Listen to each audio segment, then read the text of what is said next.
for all you aspiring intellectuals, here's Mr. Know-It-All. Hello, aspirings! Today's thesis is how to cure the hiccups. Now, in order to cure the hiccups, you must first have a hiccuper. You got the hiccups, Boris? What for I got to have hiccups? So I can cure them. Oh, never mind. I'll help you get hiccups, then I'll cure them. One of the most popular ways to catch hiccups is to eat rich food. That's rich food. Looks just like chicken. It is chicken. Chicken isn't rich. Then we'll make it rich by stuffing it with dollar bills, pieces of 8, a few pieces of 9. Now, down the hatch. Splendid. Now, let me hear those hiccups.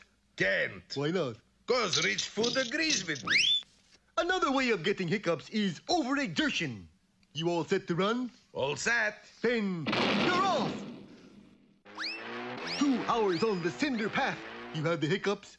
No, but I got the Davis cup, the gold cup, a mustache cup, and the cup of coffee. When you really get down to it, the only thing that'll give you hiccups is to drink 42 gallons of milk. Bottoms up! Oh, boy. Now, let me hear what I'm after. How's everything going, Mr. Know-It-All? Oh, the whole thing's a bust. Well, better luck next time. Thank you, Mr. Wouldn't you know it?